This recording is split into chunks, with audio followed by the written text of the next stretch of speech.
রহমতুল্লাহি ওয়া বারাকাতুহু। আলহামদুলিল্লাহি রাব্বিল আলামিন ওয়াসসালাতু ওয়াসসালামু আলা সাইয়্যিদিল আমবিয়াই ওয়াল মুরসালিন ওয়া আলা আলিহি ওয়া আসহাবিহি আজমাইন। যারা হাঁটাহাঁটি করছি আমরা কয়েকটা মিনিট বসি। দারুস সুন্নাত রওশনিয়া মহিলা মাদ্রাসা এবং মিফতাহুল জান্নাত হিফজ একাডেমি কর্তৃক আয়োজিত আজকের প্রোগ্রামে সকলকে জানাচ্ছি আন্তরিক অভিনন্দন। আমরা দীর্ঘক্ষণ বসে আছি, দেখছি আপনাদের অনেক ধৈর্য। এই ধৈর্যের মধ্যে যে সকল মা বাবা বসে আছি, কে কে একজন আদর্শ সুসন্তানের মা বাবা হতে চায় একটু হাতে উঁচু করে দেখেন তো। একটু কৃপণতা করিয়েন না, কিন্তু এটা আল্লাহ দেখছেন। তাহলে আবার বলছি, তাই না? হ্যাঁ, আমি হাত নামাই, একটু হাত নামাই। এটা একটা পরীক্ষা ছিল, এটা একটা পরীক্ষাটা আবার নেই, অনেকে ফেল করছি। আদর্শ সুসন্তান, সৎ এবং বাংলাদেশের একজন সবচেয়ে গ্রেটেস্ট একটা নাগরিকের পিতামাতা হতে চাই কে কে একটু হাত উঁচু করে দেখাই। আল্লাহ কিন্তু ভিডিও করছেন, মানে আল্লাহর ভিডিও আছে না? হাত নামেন না তো তাড়াতাড়ি, আল্লাহকে একটু ভালো করে ভিডিওটা করতে দেন, ফেরেশতাদেরকে একটু ভিডিও করতে দেন। আমরা সকলে বলে আমিন। এবার হাত নামাই। আলোচনা খুব বেশি দরকার হয় না, আমরা কোনো আলোচনার প্রয়োজন নেই। আপনাদের সন্তানরা যা করেছে, এটা কি এখানে এমন কেউ পিতামাতা আছেন তার একটা কাজ করে দেখাইতে পারবেন? একটু দাঁড়ান, আমি এখানে মাইক দিব, দেখাইতে পারবেন? কেউ পারবেন না, কারণ এইভাবে আমরা শিখে আসিনি। এখন আধুনিক যুগ, মাদ্রাসা স্কুল এটা মূল বিষয় না, বিষয়টা হলো শিক্ষা প্রতিষ্ঠান। যেই প্রতিষ্ঠানে আপনি আপনার সন্তানকে দিয়েছেন, কিভাবে গঠন করছে আপনার সন্তানকে, এটা মূল বিষয়। আমরা এর ভেতর কে কে আজকের এই প্রোগ্রাম দেখে খুশি হইতে পারিনি, তারা একটু হাত উঁচু করেন। তাহলে যারা খুশি হয়েছে তারা একটু দুই হাত উঁচু করে দেখেন, দুই হাত। খুশি যারা হয়েছি, আল্লাহ তাআলা কবুল করে নিন, সকলে বলে আমিন। দেখেন, মাদ্রাসায় পড়ার পরে আপনার সন্তান হাফেজ হবে, আলেম হবে, ডাক্তার হবে, ইঞ্জিনিয়ার হবে, লয়ার হবে, জজ হবে, ব্যারিস্টার হবে, ভার্সিটির শিক্ষক হবে, কলেজের শিক্ষক হবে, মাদ্রাসার শিক্ষক হবে। আপনি যা কিছু করতে চান, কোনো বাধা নাই। কোনো বাধা আছে কি? জোরে বলি, কোনো বাধা আছে? নাই। আজকে থেকে সিদ্ধান্ত নেবেন, আজকে আপনার সন্তানকে আপনি কি বানাইতে চান।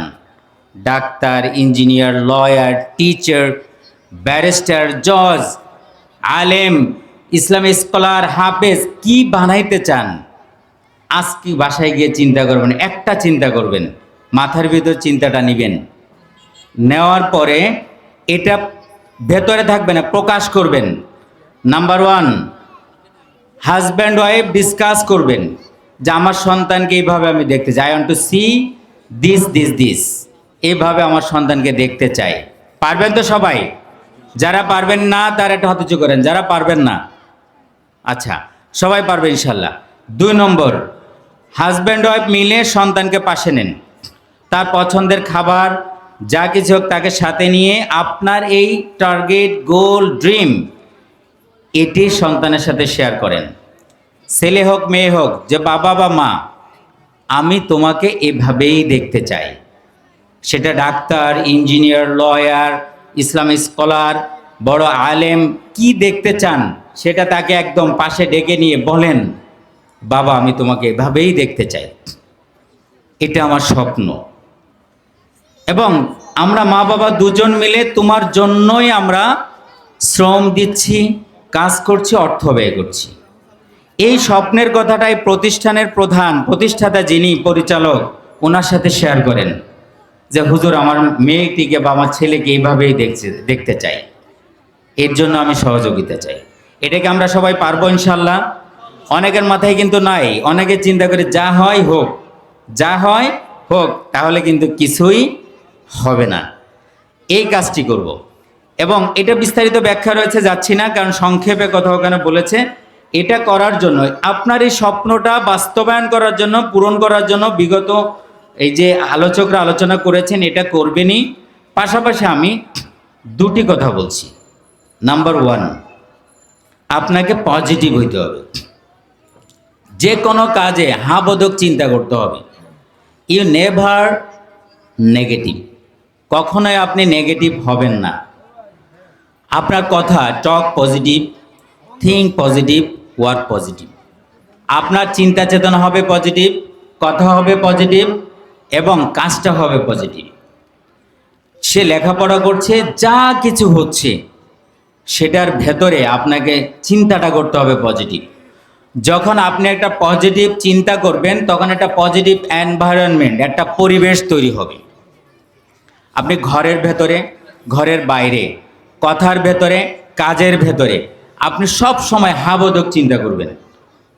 আপনার কথাবার্তা কার্যক্রম যখন হাবোধক হবে তখন দেখবেন আপনার সন্তানের ভেতরে এইভাবে একটা পজিটিভ একটা চিন্তা চেতনা কাজ তৈরি হচ্ছে, তার মেধা বিকশিত হবে। এখানে একটি কথা বলে রাখি, আমাদের ব্রেনের 100%-এর মধ্যে 90% হলো সাবকনশাস মাইন্ড, যেটা থাকে অলস। তাকে পজিটিভ কাজকর্ম চিন্তাভাবনার মাধ্যমে তাকে পজিটিভ সব কিছু ডকুমেন্টারি তাকে যখন পৌঁছিয়ে দেওয়া হয় তখন সে অ্যাক্টিভ হয়। যখন সাবকনশাস মাইন্ড অ্যাক্টিভ হয় তখন তার সব কিছু কি হতে থাকে, উন্নত হতে থাকে, তার ডেভেলপমেন্ট হতে থাকে। তো এভাবে করে তাকে পজিটিভ চিন্তার মাধ্যমে একটা পজিটিভ পরিবেশ দিতে হবে বাসার মধ্যে। এখানে একটি কথা বলে রাখি, কখনো সন্তানকে নিয়ে মোবাইল দেখবেন না, ঘরে কোনো টিভি রাখতে পারবেন না। কার কার বাসায় টিভি আছে সত্য কথা বলেন, কার কার বাসায় আছে? হ্যাঁ, একটু হাত জাগান না, যার যার বাসায় আছে। আজকে সিদ্ধান্ত নেন, আজকেই। যদি আপনি সত্যবাদী হন, সন্তানকে জান্নাতি সন্তান হিসেবে দেখতে চান, পজিটিভ সন্তান হিসেবে দেখতে চান, তাহলে আজকে আপনার বাসার টিভিটা বন্ধ করতে হবে। ত্যাগ স্বীকার করতে হবে আপনাকে, প্যারেন্টসকে, সন্তানকে না। ত্যাগ স্বীকার করতে হবে প্যারেন্টসকে, পিতামাতাকে। আপনার সন্তান মানুষ হবেই হবে। আমি দুটি কথা বলবো বলেছিলাম, আরেকটি কথা, আপনি সন্তানকে একটু করে সময় দিবেন এবং সময় দেওয়ার পাশাপাশি তার জন্য অবশ্যই দোয়া করবেন। কখনো তাকে ধমক দিয়ে গালি দিয়ে কথা বলবেন না। মা বাবার কথা সরাসরি আল্লাহ কবুল করেন, যার কারণে আপনি দোয়া করবেন কিন্তু গালি দিবেন না। মনে থাকবে তো সবার? এবং এটার সাথে সংশ্লিষ্ট হলো হাজব্যান্ড ওয়াইফ কখনো ঝগড়া করবেন না, মনোমালিন্য করবেন না, তখন আপনার যে সন্তানের মন ছোট হয়ে যাবে। আমার ওভারঅল কথার ভেতরে যেটি এসেছে, আপনি যেভাবেই চাইবেন আপনার সন্তান সেভাবেই তৈরি হবে। নাম্বার ওয়ান যেটা বলতে চেয়েছি, আপনাকে পজিটিভ হতে হবে। নাম্বার টু, পজিটিভ পরিবেশ দিতে হবে। নেগেটিভ পরিবেশ থেকে তাকে বের করে আনতে হবে। তাকে মোবাইল দেওয়া যাবে না, টিভি দেখতে দেওয়া যাবে না। 3 নম্বর, আপনার বাসার পরিবেশটাকে সুন্দর করার জন্য, পজিটিভ করার জন্য হাজব্যান্ড ওয়াইফ কখনো ঝগড়া করা যাবে না, মনোমালিন্য করা যাবে না।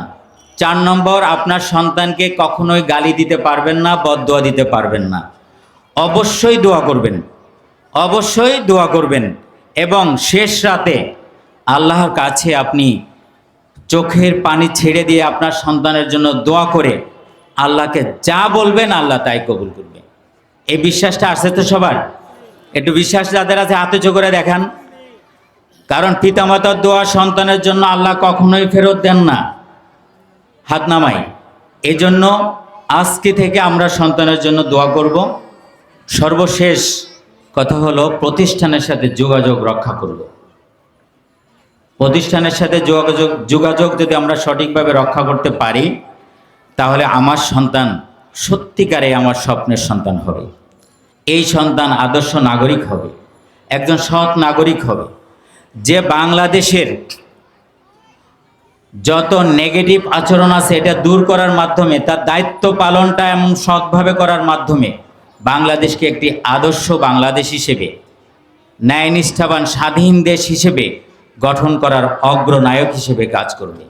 সবশেষে জুলাই আন্দোলনে যারা শহীদ হয়েছে, আজকে আমাদের কাছে যে নিউজটি এসেছে, বেগম খালেদা জিয়া কয়েকবারের বাংলাদেশের প্রধানমন্ত্রী, আমরা তার জন্যও দোয়া করব। বিশেষ করে জুলাই আন্দোলনে যারা শহীদ হয়েছে, আল্লাহ তাদের সকলকে শহীদি মর্যাদা দান করেন এবং সকলকে, বেগম খালেদা জিয়া সহ সকলকে আল্লাহ তাআলা জান্নাত নসিব করেন, এই দোয়া করব। আজকের আমাদের যে সন্তানদের জন্য এই প্রোগ্রামের আয়োজন করা হয়েছিল, প্রত্যেকটা সন্তান যেন আল্লাহ তাআলার কাছে একজন কবুলিয়াত বান্দি হিসেবে আল্লাহ তাআলা কবুল করে নেন। কিয়ামতের ময়দানে তারা যেন আমাদেরকে সহ, আমাদের এই সৌভাগ্যবান পিতামাতা সহ সেই মুসিবতের দিনে আল্লাহ তাআলা সে আরশের নিচে আমরা যেন ছায়া পাই এবং জান্নাত যেন আল্লাহ তাআলা আমাদেরকে দান করেন। সকলে বলে আমিন। ওয়া মা আলাইনা ইল্লাল বালাগ। আসসালামু আলাইকুম ওয়া রাহমাতুল্লাহি ওয়া বারাকাতুহু।